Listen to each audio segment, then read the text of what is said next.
Comisión Lavajato está llegando al final de su trabajo. Lo que queda ahora es preparar un informe. Hay muchas voces críticas que han dicho que este tiempo no ha rendido los frutos que se esperaba.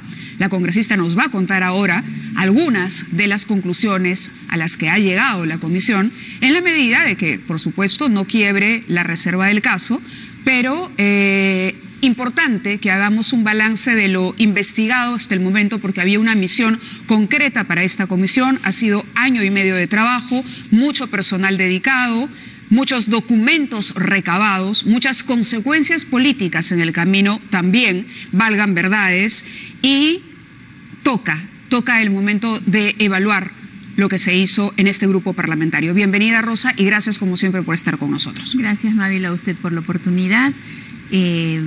Efectivamente, yo estoy al frente de la comisión desde abril del 2017. La primera sesión la tuvimos casi a finales de abril del 2017, así que al frente de la comisión yo no tengo más que un año o 2 meses. Y lo de mucho personal es un tema que definitivamente siempre es debatible, porque se ha proporcionado muchísima información falsa, siempre con el objetivo de desprestigiar y hacer ver como que hay un gasto inmenso e innecesario. ¿Cuánto ha costado?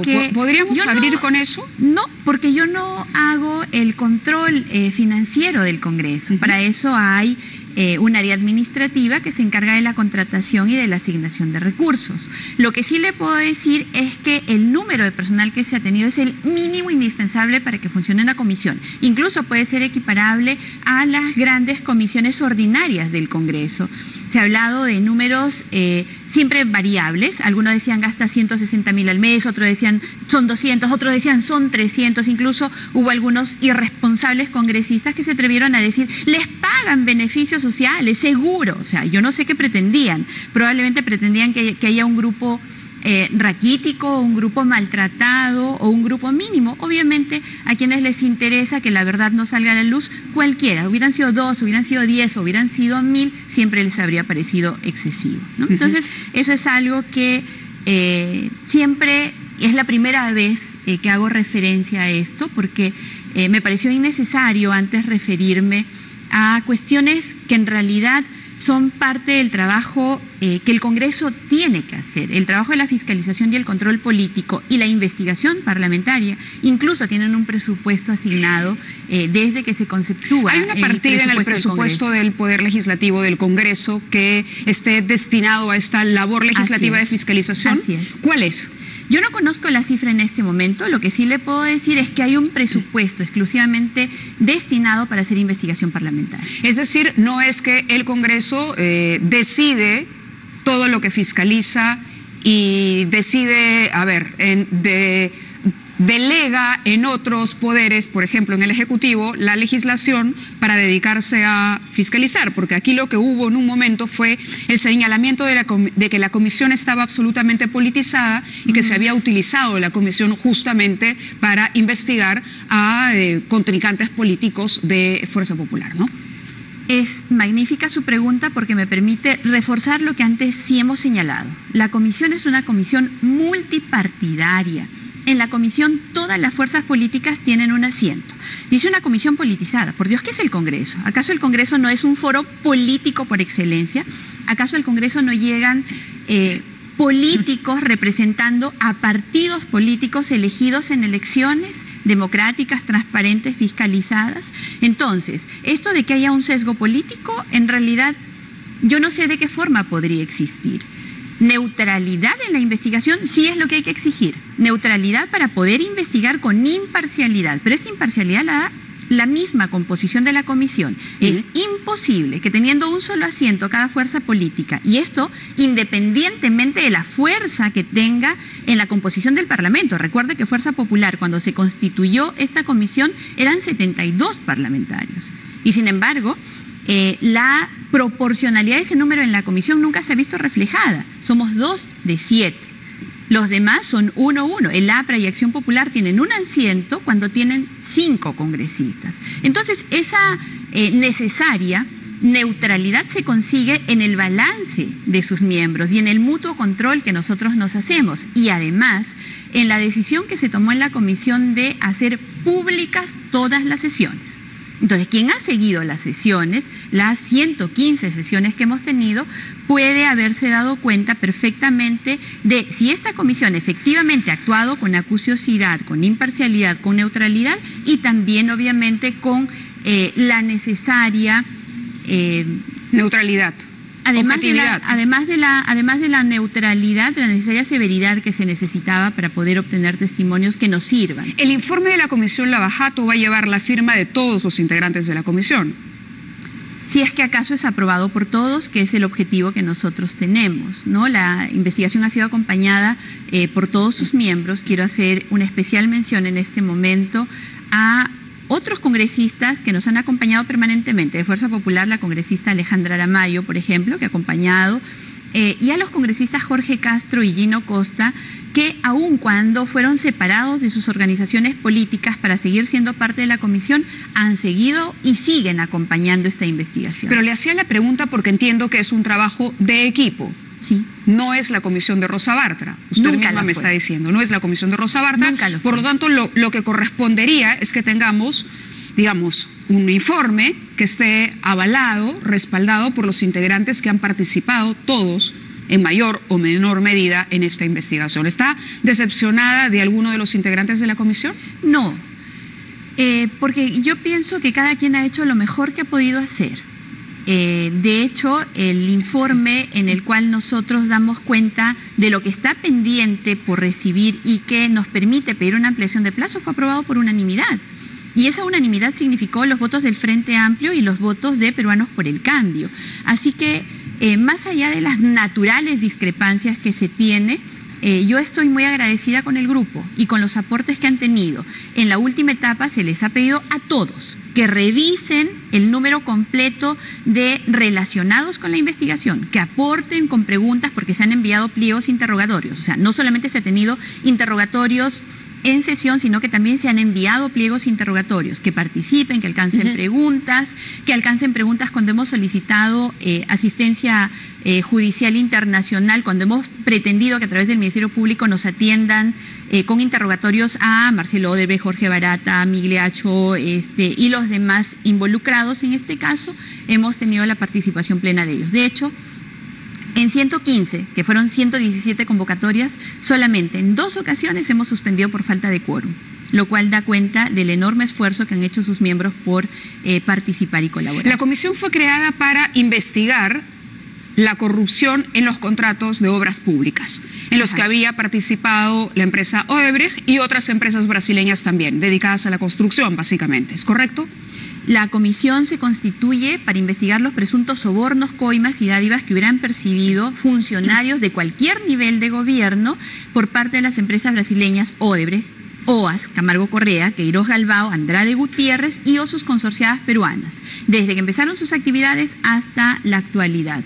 Es una investigación que ha sido transversal a los gobiernos desde Alejandro Toledo hasta el gobierno actual, porque hay proyectos como por ejemplo el gasoducto sur peruano o los que han sido concesiones como la carretera interoceánica que están vigentes hasta hoy. De hecho, el día de hoy le preguntamos al actual ministro de Transportes y Comunicaciones que nos diga por qué es que el día de hoy tenemos en presupuesto de ese sector tan sensible, tan necesario, que en un país que necesita infraestructura vial de norte a sur, de este a oeste, estamos destinando 800 millones del cofinanciamiento que se tiene para estas carreteras.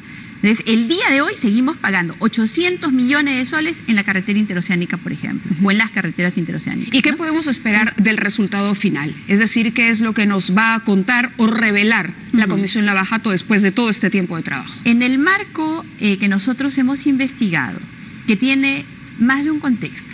El primer contexto es el contexto geopolítico latinoamericano, internacional, que marcó el inicio de esta corrupción.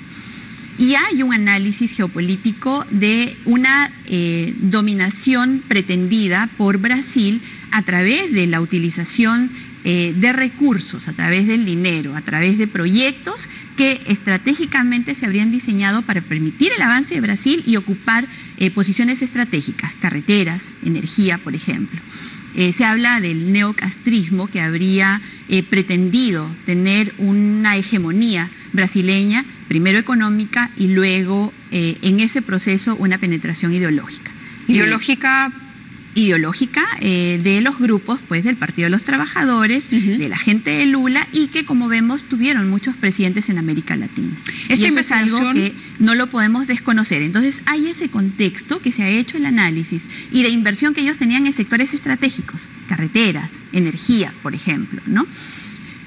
Luego hay el análisis completo, eso es un análisis completo de control político de todos y cada uno de los 14 megaproyectos que nosotros hemos investigado. 14, de los cuales los más importantes han sido la carretera interoceánica sur, que en realidad cada tramo es un proyecto en sí mismo. Es la interoceánica sur, tramos 2, 3 y 4. Estamos hablando de gobierno de Toledo. Toledo, le repito, justo eso le decía, el día de hoy seguimos pagando el cofinanciamiento que tenemos en esa carretera. Sin embargo, el proceso de construcción que termina en la concesión abarca los gobiernos de Alejandro Toledo y Alan García. Tenemos el proyecto del gasoducto surperuano, que empieza como Cuntro en el gobierno de Alan García, pero que se concreta en el gobierno de Ollanta Humala y que sigue hasta el día de hoy, porque incluso en la fecha estamos conociendo de denuncias ante el CIADI que dejan muy mal a nuestro país. Hasta el día de hoy ese proyecto no tiene un destino. ¿A qué tipo de información han accedido ustedes que pueda revelar o que pueda llevarnos a la conclusión de que aquí se cometieron delitos, que se pagó sobornos a gente que participó en los gobiernos comprendidos por este periodo de investigación? El análisis que nosotros hemos hecho de los proyectos nos permite, en primer lugar, entender el modo de operar de las empresas brasileñas, que es el segundo contexto que yo pretendía explicar. Sí. En este contexto hubo un pacto colusorio del más alto nivel, en el cual el gobierno brasileño o las empresas brasileñas, porque por ejemplo, en el caso del gasoducto surperuano hubo una decisión del Partido de los Trabajadores y del gobierno de Lula de apoyar a una candidatura y ofrecer una cantidad de dinero que se concretó en el gobierno de ese candidato a quienes ellos apoyaron. Está hablando de Ollanta Humala. Sí, claro, eso es público, es conocido, no es algo ni siquiera que sea un hallazgo de la comisión, sino es algo que se ha conocido y que se viene revelando a través de las delaciones que se conocen. Claro, pero le preguntaba por el trabajo suyo. Ahora, ¿no? Sí. Ahora, este contexto nos da cuenta de un pacto colusorio del más alto nivel entre las empresas brasileñas, sus máximos representantes, y los máximos representantes del gobierno peruano.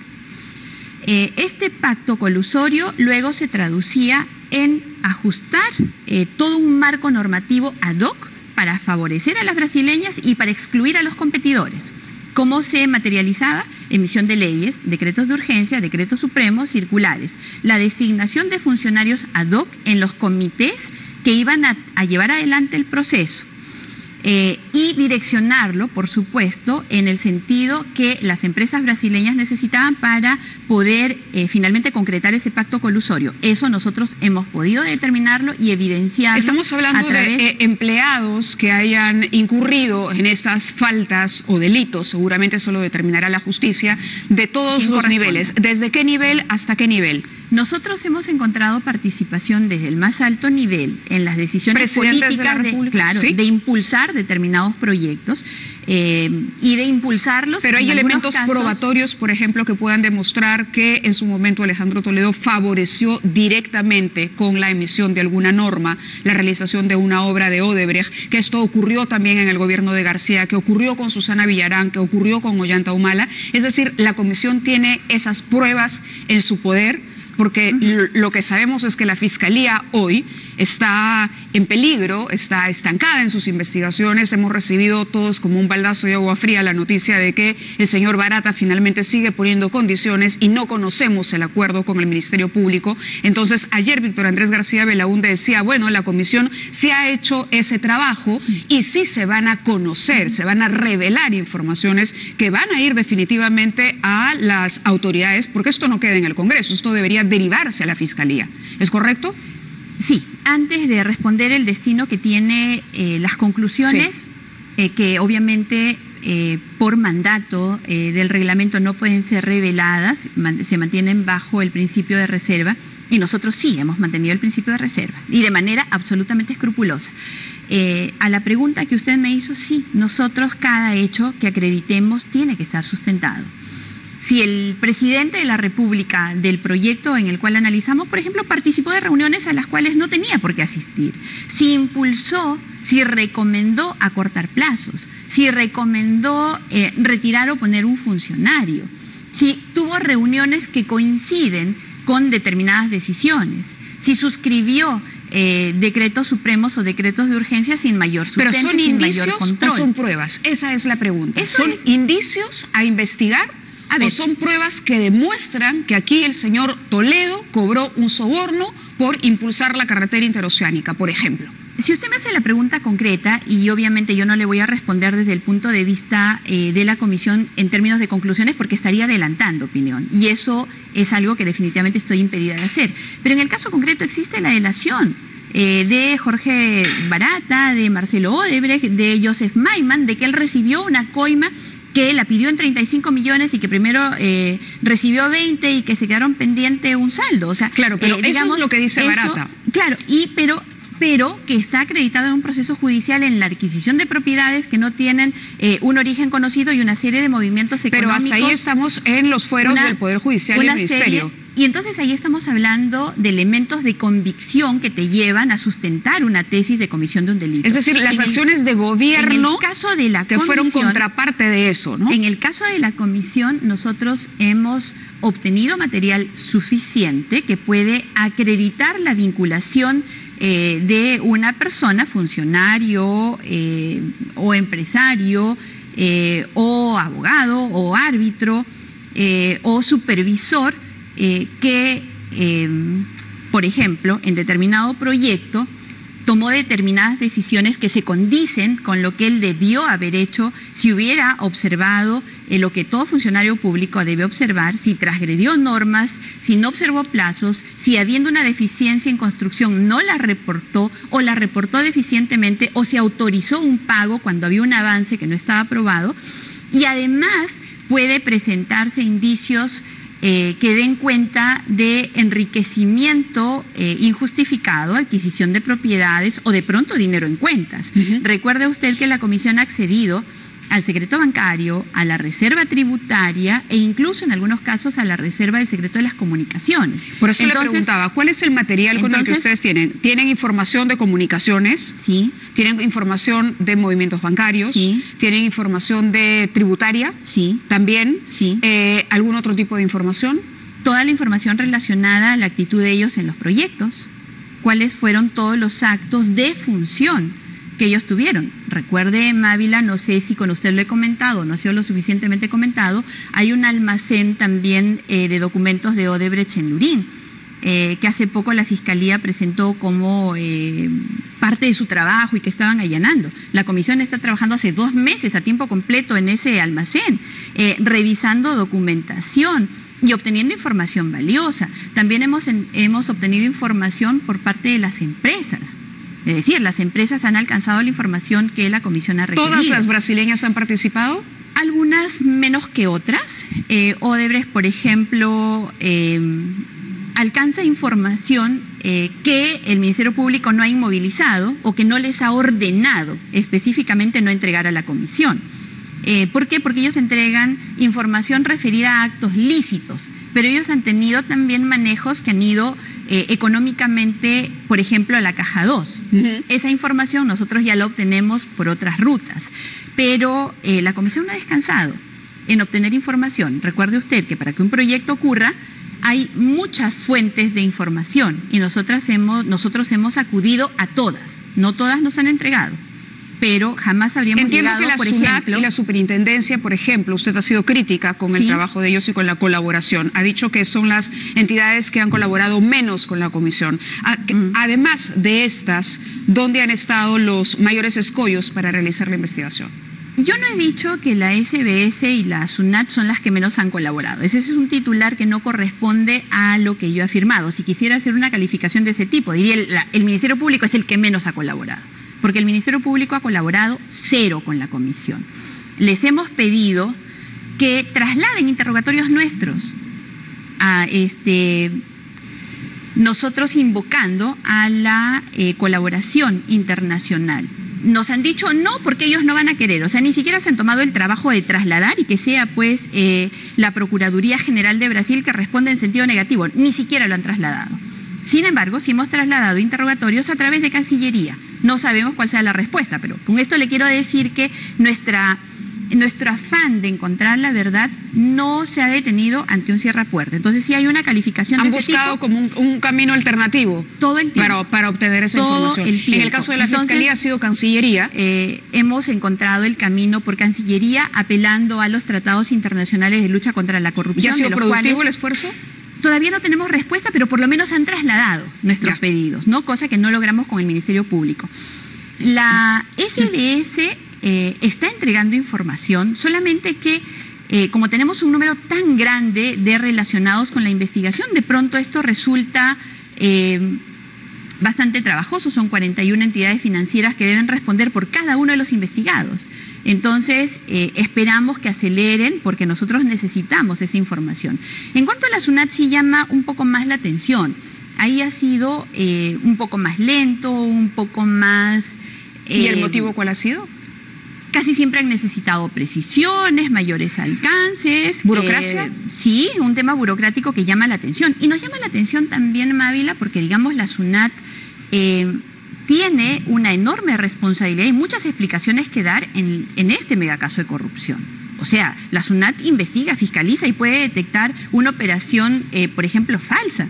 Si usted hace una consultoría que no existe, ellos son capaces de detectarlo y tienen metodología para eso. Sin embargo, llama la atención que en estos megaproyectos en los cuales se han invertido 50.000 millones por parte del Estado, de pronto la SUNAT no sabemos cuánto fiscalizó, no sabemos cuánto pudo detectar. 50.000 millones de soles. Es, digamos, el monto global de todo lo que se ha investigado, de la inversión en las obras que se han investigado. Así es. Okay. Entonces, en 50.000 millones de soles la SUNAT ¿ha detectado o no ha detectado, por ejemplo, contratos ficticios? ¿Cuántas fiscalizaciones hizo? La pregunta es para usted. ¿Cuánto, ¿Lo hizo ¿cuánto o no? realmente? Eso es algo que nosotros vamos a presentar también como parte de las conclusiones. Pero adelántenos algo.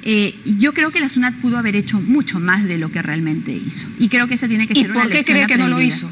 Eso es algo que yo no puedo... responder, emitiría un juicio de porque valor. Porque estamos hablando, hemos hablado de los gobiernos en general, pero hemos hablado también aquí de ministerios, hemos hablado de proinversión también. Proinversión ha tenido una responsabilidad enorme y no sabemos cuánto en realidad han corregido. ¿Quiénes han sido las organizaciones más comprometidas, más responsables, las que más se hicieron de la vista gorda para que finalmente se consumara esta corrupción? Los reguladores, o Citran, o Cinermin, pero Citran básicamente, porque recuerda el rol que tuvo Citran, o Citran incluso en el caso de la carretera interoceánica emitió los denominados CR-PAO, que con 1% de avance valorizaban el 100% y les pagaban. Realmente, ¿cuál era el rol que ellos tenían como reguladores? Podríamos citar a los otros organismos, el OCE, o Cinermin. ¿Y los funcionarios responsables están todos identificados? Por supuesto. Yo no puedo decirle si efectivamente ellos tienen una responsabilidad, que aquí voy a la segunda pregunta que usted me hizo. ¿A dónde van las conclusiones del informe? Si la comisión advierte la comisión de delitos, entonces entrega sus conclusiones con una recomendación de que el Ministerio Público haga su trabajo, porque la comisión no es el Ministerio Público, no es el Poder Judicial y sus funciones son diferentes. Entonces, cuando encuentra estos hallazgos, se los entrega al Ministerio Público y el Ministerio Público, como titular de la acción penal, tiene que emprender las labores de investigación que correspondan. Por eso, ¿cuál es esa información que se le va a entregar al Ministerio Público? ¿La comisión de qué delitos y por parte de qué funcionarios públicos? Hay una serie de delitos que la comisión... Por ejemplo, los recurrentes. Colusión, por supuesto. Colusión es uno de los más recurrentes. ¿En todas las instancias de poder, en todos los niveles?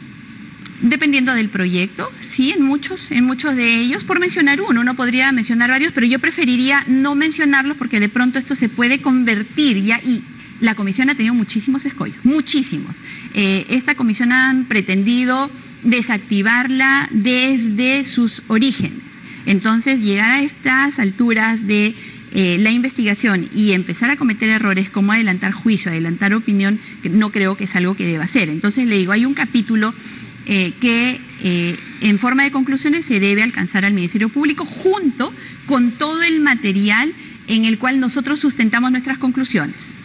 Si hay infracción administrativa, podremos alcanzar a la Contraloría para que en el marco de sus atribuciones profundice. Y obviamente si hay responsabilidad política, esto se alcanza a la subcomisión de acusaciones constitucionales y se procederá pues a una acusación constitucional. Algunas preguntas concretas. ¿En qué situación está Pedro Pablo Kuczynski? Él ha pedido a través del Poder Judicial no ser investigado por la Comisión Lavallato. Usted aquí insistió mucho, la comisión finalmente interrogó al ahora expresidente y aquí en estos estudios nos dijo que él había admitido, por ejemplo, evasión tributaria, que él había reconocido que había eludido o evadido impuestos.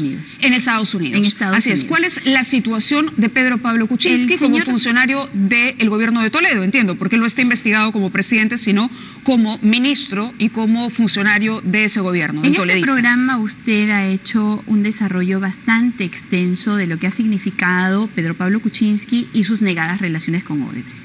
De hecho, con usted se ha desarrollado temas como las relaciones con Hunt Oil y el tema del gas y el tema de Westfield. Y sabe que el presidente desde el inicio tuvo una actitud obstruccionista con la comisión. Se negó a colaborar y por la fuerza de las evidencias y ante la presión popular, él recibió a la comisión en marzo último. ¿Ha cumplido con entregar los descargos? No, nunca entregó aquello a lo cual él se comprometió. Él dijo, voy a entregar mi reserva tributaria, mi reserva bancaria, voy a entregar toda la información que me sea requerida. A cambio de eso, lo que ha presentado es un habeas corpus para lograr que a través del Poder Judicial el Congreso no lo investigue. Y es absolutamente incomprensible esa actitud, que solamente uno la podría entender desde el punto de vista de la desesperación de que no avance el Congreso de la República, que fue el único que lo investigó y que encontró, cuando se dice, por ejemplo, ¿qué pruebas, qué han logrado ustedes? Yo pienso que haber logrado mostrar la verdad con respecto a esas relaciones negadas del presidente en funciones en ese momento es un gran logro que tuvo la comisión, porque fue producto de la investigación que nosotros impulsamos, que eso se conoció. La comisión siente que ha sido cosecha propia la caída del régimen Kuczynski. Termino ahí rápidamente, sí. Mávila, si me permite.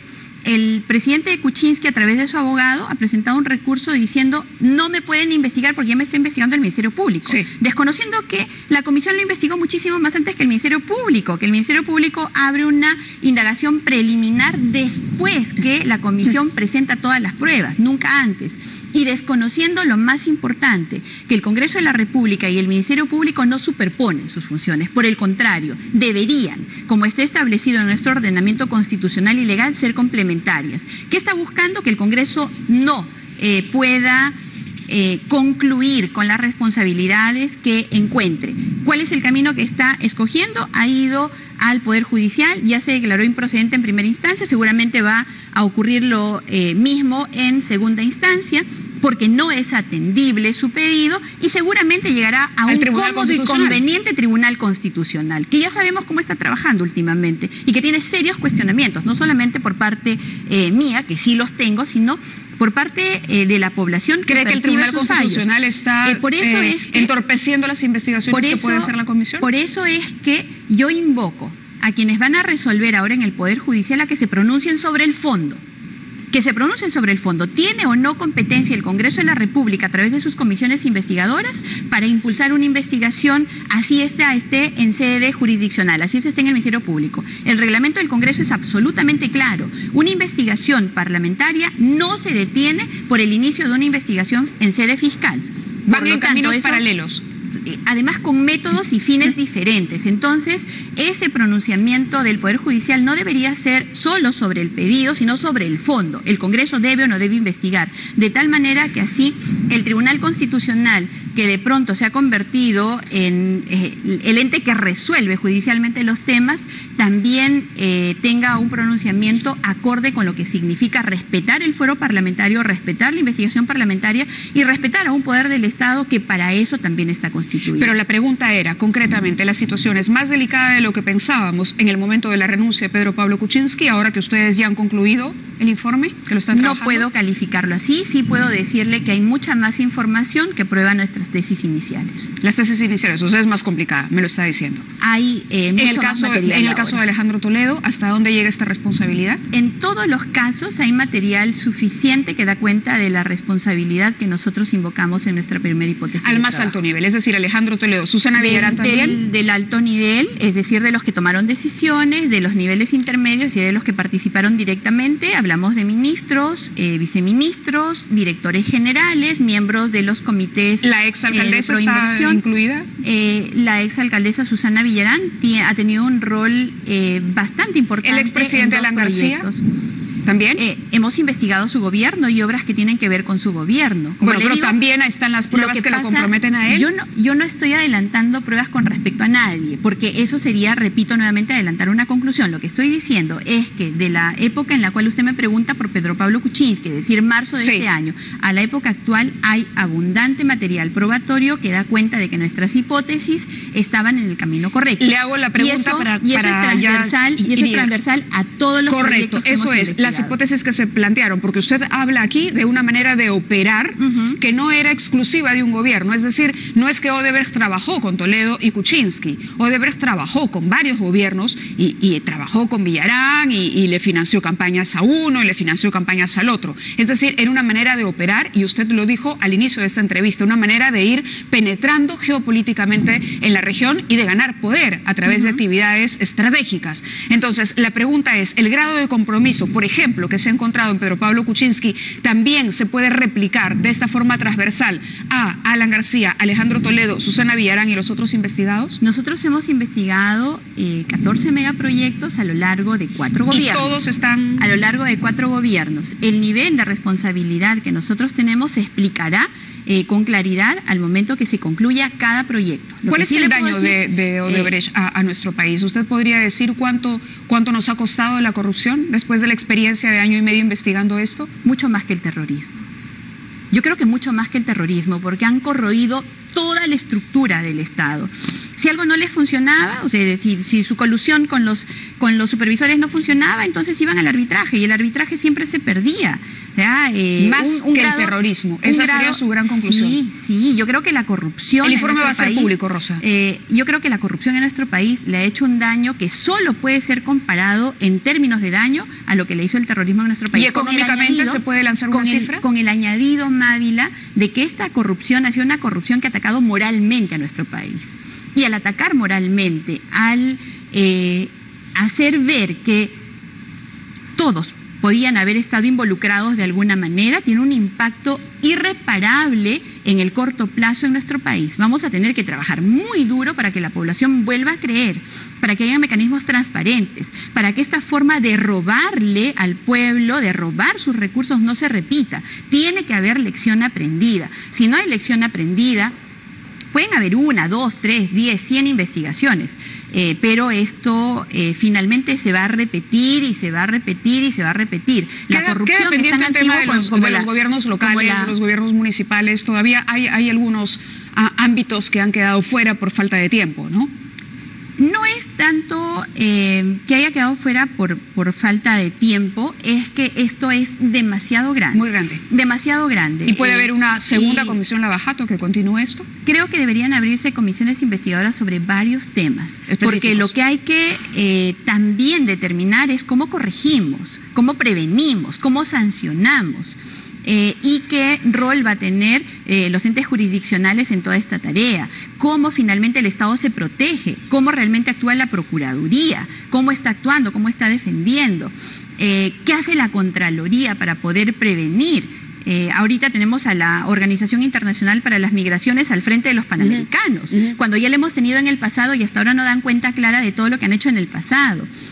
¿Por qué seguimos pagando interoceánica? Es decir, si no hay lección aprendida, por más que haya contundencia en el informe y esté todo debidamente probado, lo que los peruanos necesitamos en términos de emprender un nuevo camino no se habrá concretado. El informe va a ser público, obviamente, después que el Congreso lo apruebe. Después que el Congreso lo apruebe, correcto, nosotros tenemos plazo hasta fines del mes de agosto para presentar el informe, así que antes de esa fecha nosotros entregaremos. Insto y aprovecho los minutos que usted me brinda para todas las entidades del sector público, ministerios, a la SUNAT, a los bancos, que entiendo que nosotros los congestionamos con nuestros pedidos. Sin embargo, yo les pediría, por el bien del país, que alcancen esta información, porque necesitamos poder incorporarlos en forma de conclusiones para quienes realmente merezcan una sanción. Y al Ministerio Público, ¿qué pasó? 1 año y medio, 7 meses de que iniciaron un proceso de colaboración eficaz. ¿Qué pasó que hasta ahora eso no se concreta, que hasta ahora no tenemos ni siquiera de eso una respuesta? ¿Cómo fue que pactaron con personas jurídicas? Es decir, hay varias explicaciones que allí tienen que darse, que permanentemente nosotros desde la Comisión hemos exigido. Díganos, señores del Ministerio Público, ¿en qué estado está esta negociación? ¿Y cuál es el acuerdo, el famoso acuerdo que hasta ahora no conocemos? ¿Quién lo conoce? Que dice el fiscal de la Nación en funciones todavía, que ni él mismo sabe. Entonces, una cultura de secretismo que gracias a Dios, creo yo, y a Dios tiene que mirar a nuestro país. El fiscal Chávarri ha dicho que va a acabar con la cultura de secretismo. Esperamos que nuevos vientos, nuevos aires refresquen a nuestro país, por lo menos en términos de investigación y sanción. Correcto. Muchísimas gracias, Rosa, por haber estado con nosotros, y estaremos muy al pendiente de la publicación y de que se conozcan finalmente las conclusiones de la comisión. Hacemos una pausa y regresamos con